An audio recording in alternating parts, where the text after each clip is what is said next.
Hey everybody, Jeff Reinhart here, LMP and Lancaster Online. Welcome in. It's the Huddle, the LL League football podcast, sponsored by Auto House of Lancaster. It's week 7. Week 7. You can see the finish line if you squint. Busy week. This might be the craziest week so far. Those first 3 weeks are always pretty nutty with all the non-league games, but week 7 is all over the charts. We got 3 Thursday games. We got Friday games galore. We got 3 Saturday games. We have 4 o'clock games. We got a 5 o'clock game. We have a Saturday night special 7 o'clock game. We have 2 first place games, mega. We have a trophy game. And we have just a lot of good showdown games because it's getting good. And I did kind of a deeper dive into the district rankings this week, and there's some LL teams that are bubble-ish that are going to need some wins here down the stretch to get in. So everything's kind of gets magnified from here on out. 7, 8, 9, and 10. 4 games to go. Section titles to be claimed. District spots to be earned. Good stuff. And a good week. A confusing week with 3 Thursday games, but a good week with a lot of good stuff going on. So let's break it down. Yes, I woke up with a raspy voice. I will do my best. This weather change is killing me. Let's start with the Thursday games. 2 Section 4 games and a non-league tilt. Here we go. Nuggets and picks. Thursday, Section 4. 2 Section 4 games on Thursday night. That's different. First up, Lampeter Strasburg at Northern Lebanon Pioneers. Chugging along just fine. They've had a really good couple of 2-3 weeks here. Asher Jones, the quarterback, has been unbelievable. I think in the last 2 games, he's completing like 84% of his passes. So they've been really good up top, and LS has just been picking people off and playing well. 91-14 aggregate the last 2 weeks for the Pios. So they've found it. Cannot get caught looking ahead because they have Twin Valley and Wyomissing coming up shortly. Northern Lebanon, bit of a speed bump. Ran into Twin Valley last week. Was that 67-0? Vikings kind of hit the meat of their schedule here, and now they got to turn around and play LS at home, but on a Thursday night. I will see you in Fredericksburg. Looking forward to the trip. Always enjoy the trip to Fredericksburg to check out Vikes Pioneers on Thursday night. I'll go LS here. They have found it. They're playing great and picking up steam for what's ahead. Pioneers over Vikes. The other Section 4 game on Thursday, Wyomissing, undefeated. Spartans, up to number 3 in the state, by the way. That's pretty good. At Daniel Boone, all Berks. Rivalry game. Boone's still searching for it here. Their L streak is at 8. So they're looking for a win any way possible, and now they got to play YO, and the Spartans have been really good. They're over 2,000 rushing yards here already. Brady Eisenhower, the quarterback, this is a fun nugget. 9 of his 21 completions are for touchdowns. So he's got a really good QBR rating. If you're a stat nerd, he's been really good. So YO here, they're just on a roll, and they have Twin Valley next week. Wink, wink. Spartans over Blazers. Those are the Section 4 games on Thursday. The non-league game, this is interesting. Remember last year when Penn Manor only played 9 games, and they couldn't get that Week 10 game? Well, they found a 10th game overall, sorry. They found a 10th game this year, and it's Thursday night. Penn Manor at Littlestown, Thunderbolts, Adams County. That's a 6 o'clock start at Littlestown, by the way. Thunderbolts are 3-3. They've won 2 in a row, and they're coming off a shutout win. They're usually pretty good. What are they, 2A, 3A? They're smaller than 6A Penn Manor, but Littlestown's playing pretty well. They usually play Anvil. They've played maybe Schuylkill Valley over the years. Seems like they always have an LL team on their schedule. And Littlestown actually handed Anvil Cleona its only loss so far here this season. So that's interesting. Penn Manor, trophy game last week, played Hempfield, came up a little short. coming off a good week before when they beat Reading and scored 40 plus. Guthrie and Dupree have been really good for Penn Manor. They've combined for 36 catches and 8 touchdowns. So I have Penn Manor circled here. They're a 6A. I think they might just have a little more size up front, maybe a little deeper on the depth chart, with some guys who can make plays. Enjoy the ride to Littlestown, fellas. I'll go Penn Manor over Thunderbolts. Okay, let's go to Friday.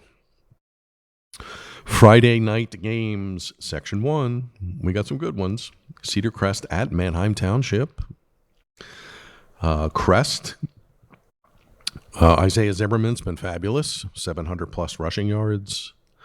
They've kind of been on the roller coaster. Up, down, up, down, up, down. And they get a big game here against the Streaks. I've seen them a couple of times. And actually, I'm going to go to this game. I'll see you in Neffsville Friday. The last 4 or 5 weeks, Township's been really good. Jack Knepp has taken over that offense. He has 900 passing yards in the last 4 games with 13 touchdowns with all kinds of weapons. So Streaks are playing great, and they cannot get caught napping because they play Wilson in Week 10. But they got to get there, and Cedar Crest is tricky, and they seem to give everybody fits. Fun game.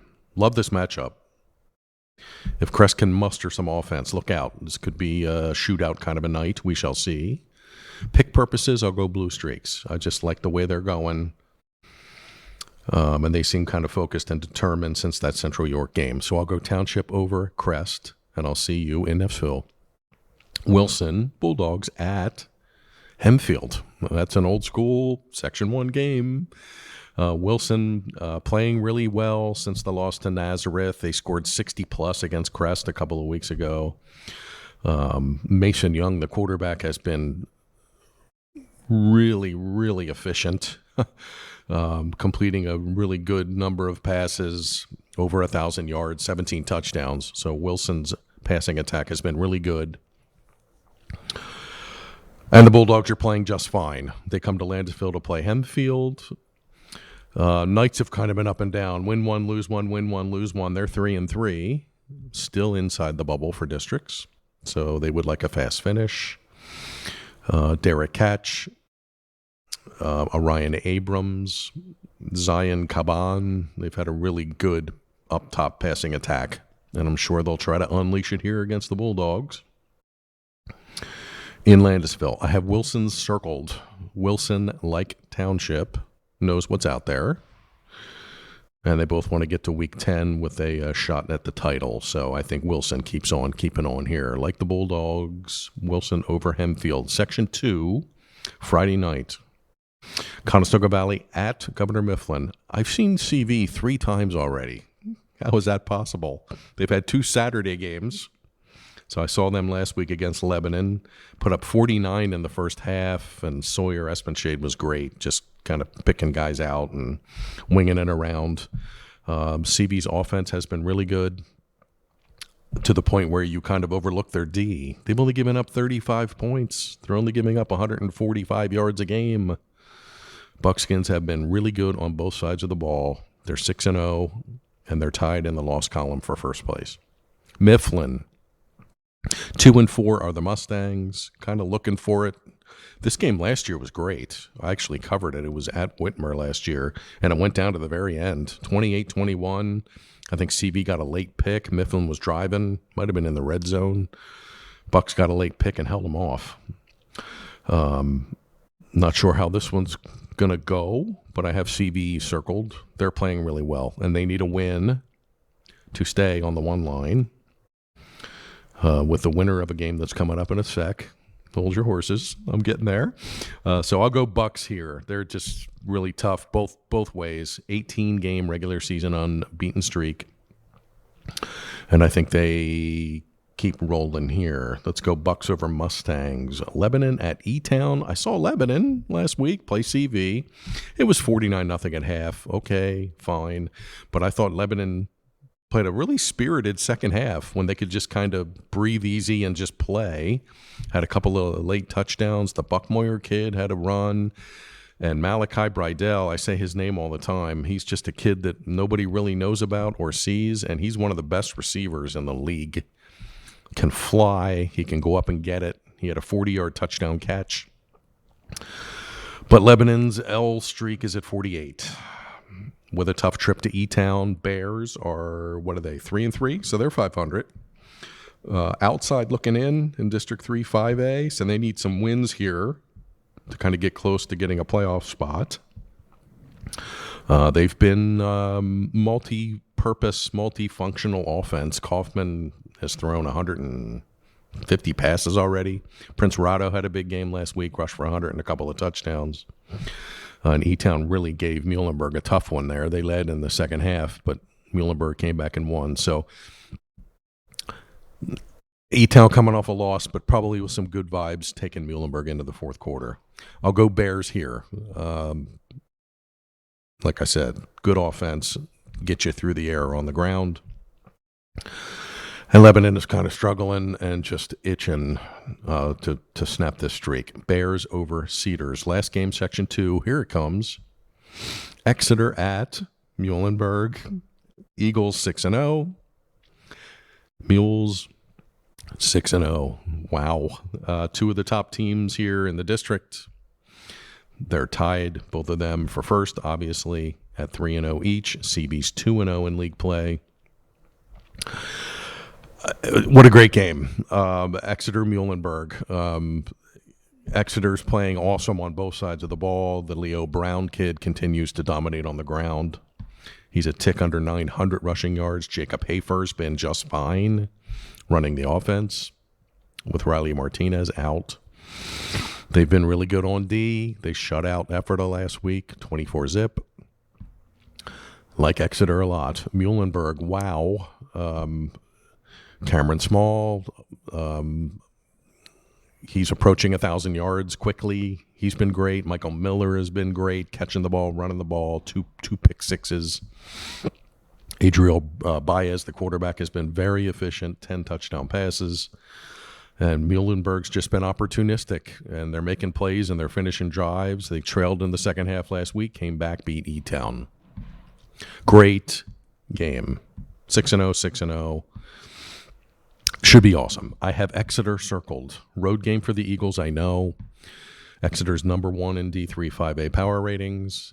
I like their defense maybe a little more, and I think the Exeter kids that are back have been there and done that. They played in the district final last year, so maybe I'll go big game experience factor in this one. But this should be great. I expect a fourth quarter kind of a game here, and it should be packed. Wow. I'll go Exeter over Muhlenberg. Enjoy that, Berks County. Section 3, Friday night. Garden Spot at Conrad Weiser. Garden Spot, and I wrote this. If there's a snake bit column, like they're 2-4 with 3 snake bit losses, it would be Garden Spot. They've been in every game. Warwick game last week, they had a chance to tie it late, misfired on a field goal. They've had some other games that were just right down to the wire. So Garden Spot has just been snake bit, for lack of a better term. They're at Weiser. Scouts have lost a couple in a row here since that 4-0 start, so they're kind of searching for it. I have Garden Spot circled. They just want to finish one. I think they just want to prove to everybody that we're good. We just need to finish in the fourth quarter. Gabe Martin's been unreal, running the ball, throwing the ball, catching the ball, making tackles. He's been everywhere. I like what the Spartans are doing. Throw their record out. Fun game, sneaky good game. I'll go Garden Spot. Spartans over Scouts. Here's another big one. Here's the other first place game I mentioned. Solanco at Manheim Central. Wow. Blue Bloods doesn't get much older LL school than Solanco at Manheim Central. Mules have been awesome. They've just taken off since that LS game in week 1. They've won 5 in a row, 2-0 in the section. Johnny Garcia, tip of the cap, broke the program career rushing record last week. He's coming up on 4,000 yards, by the way. He's at 3,700 plus. Their rushing attack has been awesome. So Solanco rolling. And we were at Solanco this week for the video show. Make sure you watch. Talk to Johnny Garcia about breaking that record. Make sure you give that a look. Barons covered Mannheim last week. Got to see him firsthand. Beat Cocalico fair and square, 35-7. I know Cocalico's nicked up a little bit, but you got to play. Barons look good. Cody Hess had a big game, 7 catches, 2 touchdowns, a sack. And Central played well, and their defense has been really good. They're only giving up like 200 yards a game. They have 11 interceptions already, which is a crazy number, and they're at home. I'm going to go with the old standby pick. Well, I picked Solanco to win the section back in August, and they're playing really well, and they're just running the heck out of the ball, and they're mean, and they're tough, and they're physical, and they're really good up front. So another fun game, a first-place game, and I'm leaning Mules. I'll go Solanco over Central. Section 4, Friday night, Twin Valley at Donegal. Twin Valley just running out of words. 4 times this year, they scored 60+, 67 last week. Right up there with the league leaders in everything. Total offense, rushing yards, points scored, you name it. Twin Valley's at the top of it. Number 1 defense in the league. They're only giving up 120 yards a game. So just when you think, oh my gosh, we can't stop these guys, well, they turn around and stop you. Twin Valley's been great. They've been great. Donegal, they've been playing well. They're kind of another snake bit team. They have a couple of wins. Leland Bachman's been really good. He's rushed for like 500+ yards in the last 2 weeks, and they took Wyo. They gave Wyo a really good punch last week. I know the final score wasn't exactly close, but Donegal was in it. Scored 3 touchdowns and really made Wyo work to get that win. But I got the Raiders circled here. They're just on another level. I hope somebody gives them a game here soon. They have Wyo next week. We'll see how the Indians do in this one, but I'll go Twin Valley over Donegal. Interesting game here for District 3 4A PowerPoint race. Elko at Octorara. They're both like bubble-ish in 4A. Both of them are going to need wins here down the stretch. Both of them have kind of run that gauntlet, having to play like an LS and or a TV and or a YO. So when you get to games like this, these are the games that these teams got to win if they want to go playoffs. Elko, Gavin Yiser, I wanted to mention his name this week, rushed for 150 and 3 touchdowns last week. In a win, Octorara, Braden Mistripolito, he rushed for 100+ again last week, and he's coming up on 1,000 rushing yards. And I saw Prokay's name, Mason, the quarterback, so he must be back. I have Elko circled. Gut hunch pick of the week. These teams are pretty even, and they both need wins to stay in playoff pictures.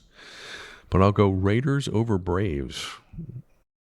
Enjoy that at Glen. Section 5, Friday night. Schuylkill Valley at Columbia. Tide have been a great story. They beat Pequay Valley last week. They're 3-3. They need 3 more wins for 500 in program history, which is a really cool number. Really cool number. And they're right in it for districts. What are they, 2A?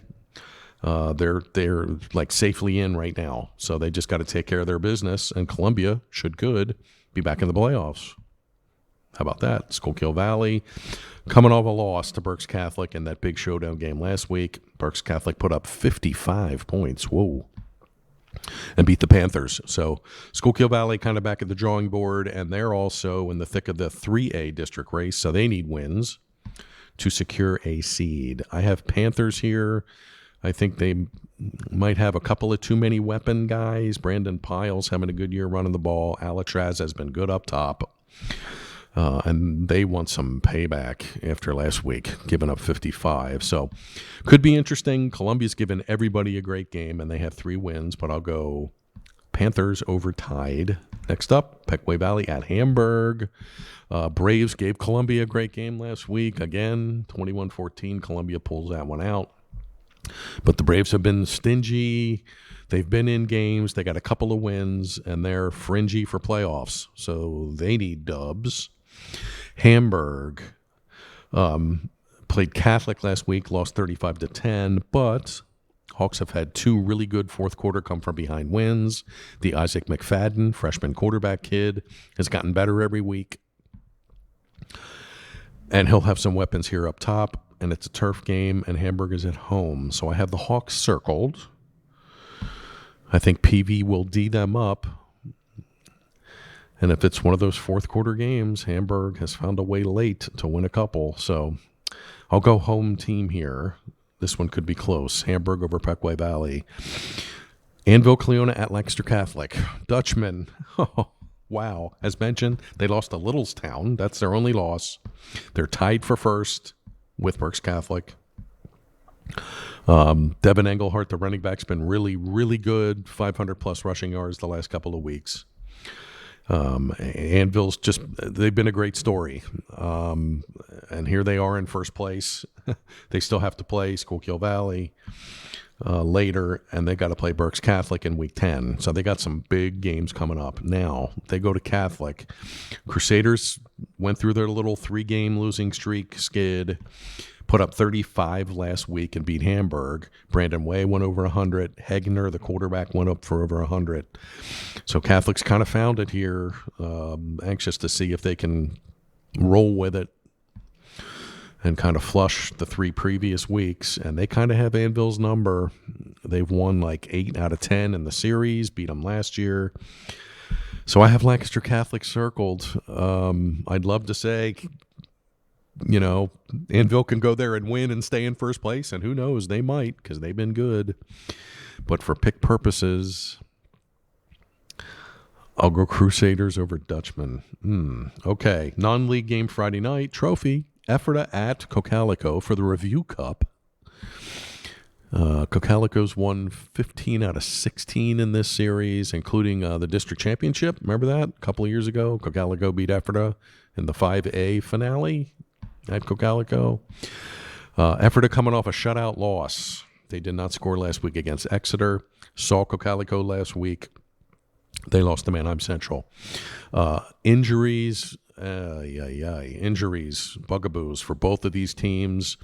Ephrata's been minus guys here pretty much since week 1, including a quarterback. Cocalico, their running back linebacker guy, did not play last week against Manheim. I'm not sure if he's going to play again. We shall see. Keep your fingers crossed. Get well soon, Dane. I have Ephrata circled here. Cocalico is young. They're a little wet behind the ears still. I think Ephrata's got some good, mean guys up front. Malachi Knowles has been doing just fine at quarterback. Got to go to Cocalico and play on the grass, but I have the Mount circled. Enjoy the Review Cup. Ephrata over Cocalico. 3 games on Saturday. I see the finish line. We got a 4 o'clock, a 5 o'clock, and a 7 o'clock on Saturday. Interesting. Section 1 game. Reading against McCaskey. McCaskey will be the home team on the scoreboard at Lancaster Catholic at 4 o'clock. Neutral site game. McCaskey Stadium construction. Both teams struggling here. They're both 0-3, 0-6. Reading's losing streak is at 9. They haven't won since this game last year. And McCaskey's losing streak is at 13, dating back to last year. Both teams just looking for it. Oldest rivalry in the LL. McCaskey was the first school with football in Lancaster in 1890. Reading shortly thereafter in 1892. This is the 103rd time that these teams will play. That's startling. 103. Reading's won 50 of them. Wow. I have Reading circled. This was a coin toss. Their stats are basically the same. Neither team has scored a whole lot. Neither team has stopped anybody else a whole lot. They're both struggling. We know that. There's no secrets here. But I have Reading circled on the road. I'll go Red Knights over Tornado. 4 o'clock at Catholic, don't forget. Section 5 will go by order of kickoff time. Section 5, Berks Catholic at Kutztown at 5 o'clock on Saturday. No idea why. I don't know if it's homecoming, but a 5 o'clock kick. Saints and Cougars. I mentioned Garden Spot being snake bit. Kutztown's the other snake bit team. I mean, every one of their games is crazy and goes down to the wire. They lose to Anvil last week, 42-39. Kutztown still number 1 in the league in total offense, number 1 in the league in rushing. Ian Barr went for 250 last week. Ian Barr, Ryan Walters, and Mason Sherry are all over 500 rushing yards through 6 weeks. So the Cougars' rushing attack has been a handful. Berks Catholic beat Schuylkill Valley handily last week, put up 55 to knock the Panthers out of first. So Berks Catholic shares first place with Anvil Cleona, and they will know Anvil Cleona's result when they take the field Saturday. Same thing, rushing. They've been fantastic running the ball. Berks Catholic, I think they're second or third in the league in rushing yards. Curley, Gerald, Schalk, Kohler, just running the absolute heck out of the ball for Berks Catholic. I have the Saints circled. I just think they have the mo here. They're in first place. They got a really good O-line up front with multiple kids who can run the ball. This was a 1-point game last year, and the way Kutztown's going this year, it wouldn't surprise me if it's a 1-point game again, but I can't pick against the Saints. Berks Catholic over Kutztown. Last game, Saturday night special, 7 o'clock, Section 3, Warwick at Fleetwood. Fleetwood scuffling a tad here. Only rushed for 16 yards last week and was shut out by Kennardale, non-league. Warwick's playing good. They only have the 1 loss to Solanco, and they're playing really well. And Heath Schnipke did it again last week. Carried the ball 38 times, 180, a couple touchdowns. He's been a bell cow back for Warwick. My only red flag here with the Warriors, they're down to their 3rd-string quarterback. Thomas Myers started, was really good first couple games. Colin McGall came in, had a 200-yard passing night. And then last week against Garden Spot, Asher Willard came in to play quarterback, I think, in the second half. So Warwick's down to their number 3. We'll see if that changes here. Tyler Schofstall, tip of the cap, hit the game-winning field goal last week. Couple of field goals, including the game winner against Garden Spot. I'll go Warwick here. They're very chiseled, 3rd-string quarterback or not. I like the Warriors. Warwick over Fleetwood. Week 6 winners. We're all over the place here on the card. LS, Wyomissing, Penn Manor, Manheim Township, Wilson, Conestoga Valley, E-Town, Exeter, monster game. Garden Spot, Solanco in another monster game. Twin Valley, Elko, Schuylkill Valley, Hamburg, Lancaster Catholic, Ephrata, Reading, Berks Catholic, and Warwick. Week 6, I made it with the raspy voice. Thanks for hanging in. Thursday night, I will see you for LS at Northern Lebanon, and Friday night, I will see you for Cedar Crest at Manheim Township. Good stuff. Good stuff. It's the LL Football podcast, The Huddle, sponsored by Auto House of Lancaster. Jeff Reinhart here, LNP and Lancaster Online. Thanks for tuning in. Lancaster Online for all of your LL football needs. We got you covered. Enjoy week 6, and I'll talk to you next week.